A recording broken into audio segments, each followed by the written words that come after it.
Insurance र यसको सानो इतिहास। यो भिडियो सानै बनाउँछु, सर्ट भिडियो अलि राम्रो हुन्छ र यसको पार्ट गरेर यसको प्रत्येक पार्ट गरेर म यस भिडियोको सेसन जस्तै बनाउँछु।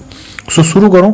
बीमा भनेको के हो साथीहरु? सिम्पल तरिकाले बुझ्नुस् कि बीमा भनेको भविष्यको जोखिमलाई न्यूनीकरण गर्ने काम हो। बुझ्नुभयो? जसले जोखिमलाई नियन्त्रण गर्ने काम गर्छ दैट इज कॉल्ड इन्स्योरेन्स। त्यो इन्स्योरेन्स हो, त्यो बीमा हो। अब साथीहरु तपाईहरु सोच्नुहुन्छ कस्तो खालको जोखिम? अब हामी सिम्पली ल्याउ न, मानवीय जोखिम भनौं, वित्तीय जोखिम भनौं, प्राकृतिक जोखिम भनौं या अप्राकृतिक जोखिम भनौं। फर एक्जाम्पल मानवीय जोखिम भनेको we are the human being, we are the people, we are the man. अब हामी के गर्छौं? हाम्रो हामी मानव छौं, ह्युमन बीइङ छौं। हाम्रो भविष्यको अनिश्चिततालाई चाहिँ न्यूनीकरण गर्नको लागि हामी के गर्छौं भने बीमा गर्छौं। भनेको हामी आफ्नो भविष्यको जोखिमलाई कम गर्नको लागि चाहिँ बीमा गर्छौं। सो के गर्छ? हाम्रो मानवीय जोखिमलाई पनि कम गर्ने काम गरिन्छ। अब जस्तै वित्तीय जोखिमको कुरा गर्ने हो भने वित्तीय जोखिम भनेको फाइनान्शियल क्राइसिस रिड्युस गर्ने काम। अब यसको एउटा सानो एक्जाम्पल लिउँ भने जस्तै एबीसी नामको कम्पनी छ। एबीसी नामको कम्पनीले आफ्नो इन्स्योरेन्स गराएको छ। त्यो कम्पनी धेरै राम्रो रन गरिरहेछ। कुनै कारणवश त्यो एबीसी कम्पनी डुब्यो। अब डुबेपछि के हुन्छ भने कम्पनीमा जस्तै कसैले शेयर नै किनेको छ भने अब फाइनान्शियल क्राइसिस भयो। अब फाइनान्शियल क्राइसिस या कुनै पनि प्रकारले, अब यो एक्जाम्पल प्रत्येक एक्जाम्पल सबै ठाउँमा सुट हुँदैन, कुनै प्रकारले XYZ या एबीसी कम्पनीमा चाहिँ फाइनान्शियल क्राइसिस भयो, वित्तीय क्राइसिस भयो। त्यति बेला के हुन्छ? त्यति बेला के गर्छ भने यसलाई पनि न्यूनीकरण गर्ने काम चाहिँ इन्स्योरेन्स कम्पनीले या बीमाले गर्दछ। सो वित्तीय जोखिमलाई पनि न्यूनीकरण गर्ने काम इन्स्योरेन्सले गर्छ।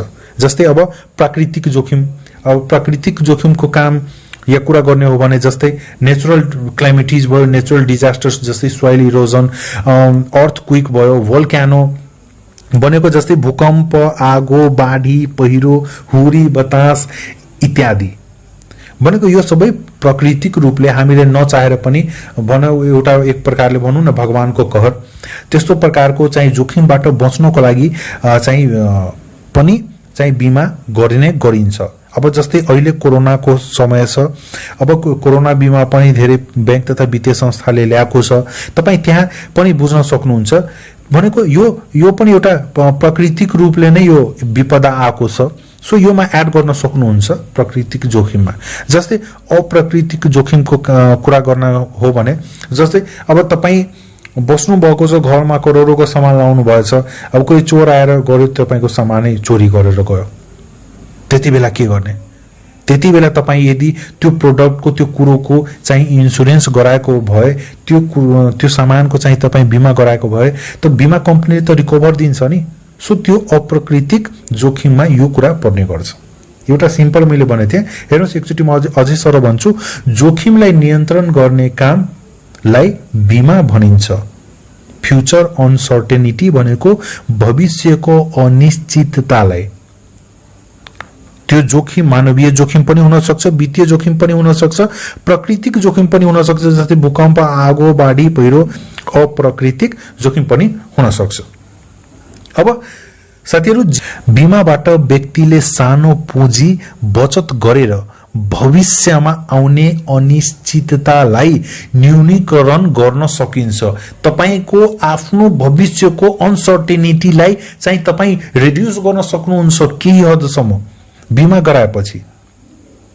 अब म एउटा फर एक्जाम्पल भन्छु। जस्तै एउटा नेपालमा एउटा यो सिन्धुली टु धनुषा जिल्लामा एउटा एक्जाम्पल म भन्दैछु। एउटा घटना यो बीचमा भएको थियो। जन्ती जाँदै थियो, बाराती गाडीमा जाँदै थियो अनि कुनै प्रकारले त्यो करेन्ट लाग्यो, गाडीमा नै पोल खसेको थियो, तारले करेन्ट लागेको थियो, सबैजनाको डेथ भयो। अब हेर्नुस् यो रियल कुरा छ। अब त्यहाँ के भयो, दुईजनाले के गरेको थियो, दुईजनाले आमा बुवा थियो, त्यो दुईजनाले के गरेको थियो भने बीमा गराएको थियो। अब बाँकीले बीमा गराएको थिएन। अब यसमा यो कन्डिसनमा के भयो थियो, इन्ट्रेस्टिङ कुरो छ, ध्यान दिएर बुझ्नु होला र तपाईहरु पनि बीमा गराउनु होला। यसमा इन्ट्रेस्टिङ कुरो के छ, त्यो दुईजनाले बीमा गराएको अलमोस्ट मलाई लाग्छ 1 देखि 2 साल होला, झन्डै 50 लाखको बीमा गराएको थियो। मुस्किलले 2-3 वटा किस्ता दियो होला, 4 वटा कुन हिसाबले किस्ता थियो।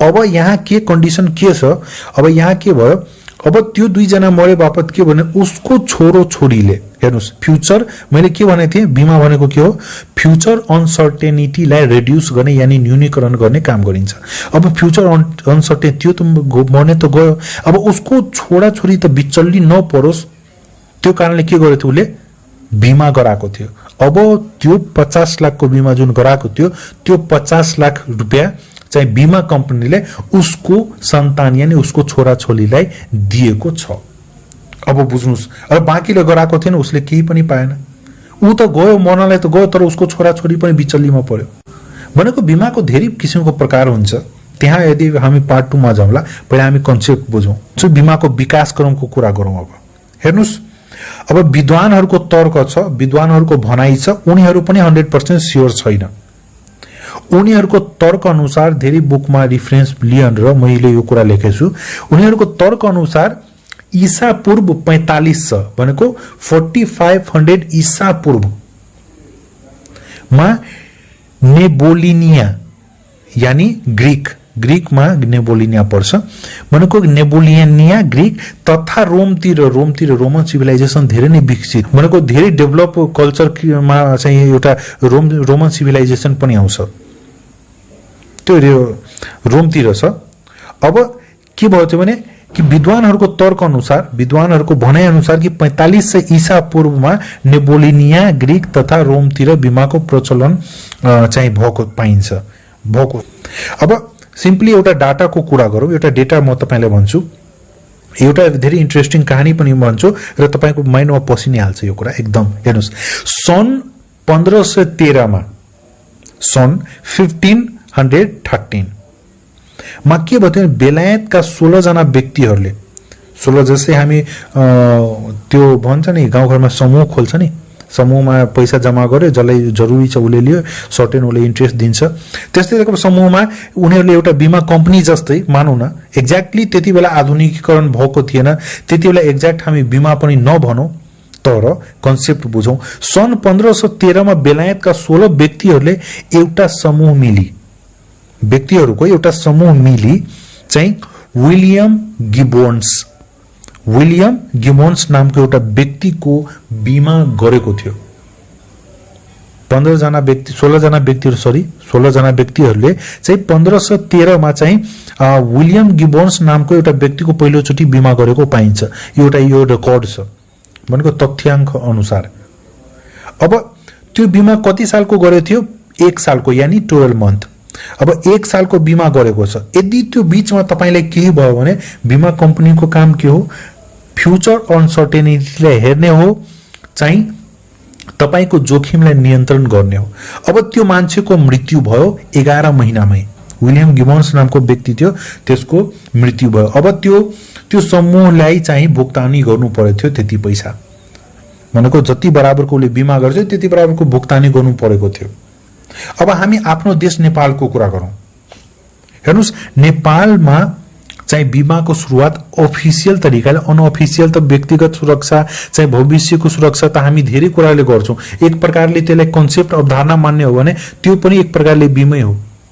कि छोरा छोरीको लागि केही गर्दिने आफ्नो भविष्यको लागि फ्युचरको लागि केही सोच्ने तर एक्ज्याक्ट आधुनिक बीमाको कुरा गर्ने हो भने यहाँ नेपालको कुरा in context of Nepal bank limited नेपालको पहिलो बैंक हो 1994 मा स्थापना भयो थियो थाहै होला तपाईहरुलाई नेपाल बैंकको सक्रियतामा तथा स्वामित्वमा सर्वप्रथम 2004 सालमा नेपाल माल चलानी तथा बीमा कम्पनी लिमिटेड एकचोटी अझै सुन्नुस् नेपाल बैंकको सक्रियता तथा स्वामित्वमा सर्वप्रथम 2004 सालमा नेपाल माल चलानी तथा बीमा कम्पनी लिमिटेड कम्पनीबाट नेपालको आधुनिक बीमा व्यवसायको सुरुवात भएको थियो बुझ्नुभयो के नाम थियो त्यतिबेला नेपाल माल चलानी तथा बीमा कम्पनी लिमिटेड कसको सक्रियतामा भयो थियो कसको स्वामित्वमा भएको थियो नेपाल बैंक लिमिटेडको स्वामित्व तथा सक्रियतामा भएको थियो त्यतिबेला पुँजी कति थियो अब पुँजीको कुरा गर्ने हो भने what was the capital of that time of Nepal माल चलानी एन्ड बीमा कम्पनी लिमिटेड त्यतिबेला 5 लाखको पुँजी थियो अधिकृत पुँजी भनेको 5 लाख थियो अब यसरी अब राष्ट्रिय बीमा संस्थान प्राली भनेको प्राइभेट लिमिटेड हो, त्यसको पनि स्थापना भएको थियो 2024 साल पौष 1 गते। त्यो अनअफिसियल तरिकाले भनौं तेस्रो पञ्चवर्षीय योजना अन्तर्गत चाहिँ राष्ट्रिय बीमा संस्थान प्रालीको चाहिँ स्थापना भएको थियो।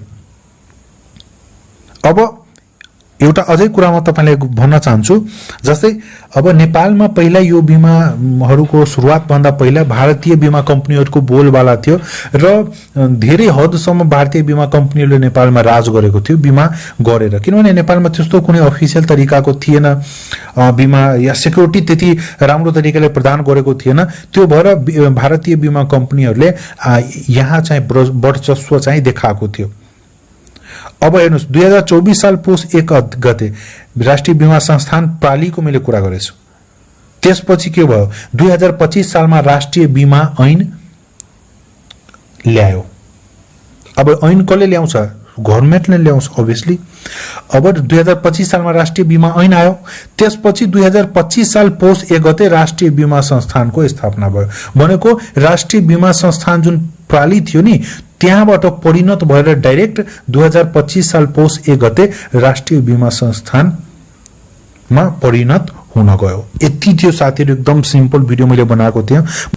भनेको तपाईहरु यसको कन्सेप्ट क्लियर बुझिसक्नुभयो। साथीहरु अब यसको पार्ट 2 पनि म बनाउँछु। यदि तपाईलाई लाग्यो कि केही मैले सिकाउन पाएँ भने यो च्यानललाई अब